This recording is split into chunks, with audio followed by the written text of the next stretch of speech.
നമസ്കാരം. പ്രധാന വാർത്തകൾ.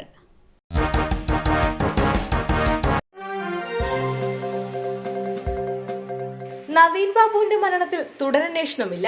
ഭാര്യയുടെ ഹർജി തള്ളി. അന്വേഷണ സംഘം ശരിയായ രീതിയിൽ അന്വേഷണം നടത്തിയില്ലെന്നാരോപിച്ച് നൽകിയ ഹർജി Kannur judicial first class magistrate കോടതിയാണ് തള്ളിയത്. കേസിന്റെ വിചാരണ തലശ്ശേരി സെഷൻസ് കോടതിയിൽ ആരംഭിക്കും. നവീൻ ബാബു കൈക്കൂലി വാങ്ങിയെന്ന തരത്തിലാണ് തുടക്കം മുതൽ അന്വേഷണ സംഘം നീങ്ങിയതെന്നും പക്ഷാപാതപരമായ അന്വേഷണമാണ് നടത്തിയിരുന്നെന്നുമാണ് തുടരന്വേഷണം ആവശ്യപ്പെട്ട മഞ്ജുഷ നൽകിയ ഹർജിയിൽ പറഞ്ഞത്. ചാനൽ ഓഫീസിൽ കരിയോയിലൊഴിച്ച് യൂത്ത് കോൺഗ്രസ് പ്രവർത്തകർ.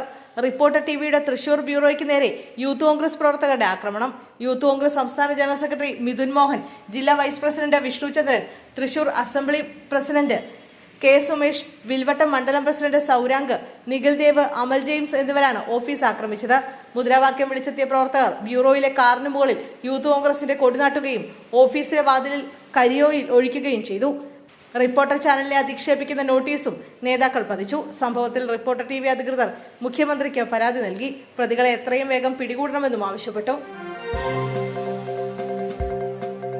കോഴിക്കോട് യുവാവിനെ തട്ടിക്കൊണ്ടുപോയതിൽ ട്വിസ്റ്റ്. പെൺസുഹൃത്ത് കസ്റ്റഡിയിൽ. നടക്കാവ് ജവഹർ നഗറിന് സമീപം പുലർച്ചെ 1 മണിയോടെ യുവാവിനെ തട്ടിക്കൊണ്ടുപോയ സംഭവത്തിൽ പെൺസുഹൃത്ത് കസ്റ്റഡിയിൽ. വയനാട് പടിഞ്ഞാറത്തറ സ്വദേശി റമീസിനെയാണ് തട്ടിക്കൊണ്ടുപോയത്. തട്ടിക്കൊണ്ടുപോയ യുവാവിനെ മണിക്കൂറുകൾക്കുള്ളിൽ പോലീസ് കണ്ടെത്തിയിരുന്നു. സാമ്പത്തിക തർക്കമാണ് തട്ടിക്കൊണ്ടുപോകലിന് പിന്നിലെന്ന് പോലീസ് പറഞ്ഞു. കക്കാടംപൊയിൽ നിന്ന് 6 കിലോമീറ്റർ അകലെ ഒറ്റപ്പെട്ട വീട്ടിൽ നിന്നാണ് റമീസിനെ പോലീസ് കണ്ടെത്തിയത്. സംഭവവുമായി ബന്ധപ്പെട്ട് പെൺസുഹൃത്ത് ഉൾപ്പെടെ 9 പേർ പോലീസിന്റെ പിടിയിലായി.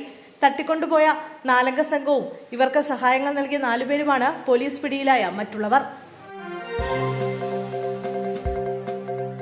മദ്യലഹരിയിൽ വാക്കുതർക്കം. BJP നേതാവിനെ ഒരു സംഘം ആളുകൾ തല്ലിക്കൊന്നു. BJP ജില്ലാ വാണിജ്യ വിഭാഗം അംഗം സതീഷ് കുമാറിനെ മർദ്ദിച്ചു കൊലപ്പെടുത്തി. ഒരു സംഘം ആളുകൾ അദ്ദേഹത്തെ തല്ലിക്കൊന്നതായി പോലീസ് പറഞ്ഞു. തമിഴ്നാട്ടിലെ ശിവഗംഗയിലാണ് സംഭവം രാഷ്ട്രീയപരമായിരുന്നില്ല, വ്യക്തിപരമായ കാരണങ്ങളാൽ ഉണ്ടായതാണെന്ന് ഉദ്യോഗസ്ഥർ പറഞ്ഞു. വഴക്ക് നടന്ന സമയത്ത് കുമാറും പ്രതിസംഘവും മദ്യലഹരിയിലായിരുന്നു. ഒളിവിൽ പോയ പ്രതികൾക്കായി തിരച്ചിൽ തുടങ്ങിയെന്നും ഉടൻ അറസ്റ്റുണ്ടാകുമെന്നും പോലീസ് പറഞ്ഞു. വ്യാജ ID കാർഡ് കേസ്. രാഹുലുമായി അടുത്ത ബന്ധമുള്ളവരുടെ വീടുകളിൽ ക്രൈംബ്രാഞ്ച് റെയ്ഡ്. യൂത്ത് കോൺഗ്രസ് അധ്യക്ഷ സ്ഥാനത്തേക്കുള്ള തെരഞ്ഞെടുപ്പിനായി വ്യാജ തിരിച്ചറിയൽ കാർഡ് ഉണ്ടാക്കിയെന്ന കേസിൽ അന്വേഷണം ഊർജിതമാക്കി ക്രൈംബ്രാഞ്ച്. രാഹുൽ മാങ്കൂട്ടത്തിലുമായി അടുത്ത ബന്ധമുള്ള യൂത്ത് കോൺഗ്രസ് പ്രവർത്തകരുടെ വീടുകളിൽ അന്വേഷണ സംഘം റെയ്ഡ് നടത്തി.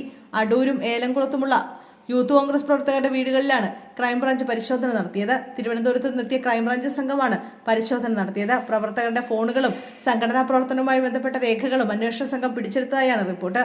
യൂത്ത് കോൺഗ്രസ് ഭാരവാഹി തെരഞ്ഞെടുപ്പിന് മുമ്പ് മെമ്പർഷിപ്പ് ക്യാമ്പയിനുമായി ബന്ധപ്പെട്ട പ്രവർത്തനങ്ങൾക്ക് നേതൃത്വം നൽകിയ പ്രവർത്തകരുടെ വീടുകളിലായിരുന്നു പരിശോധന.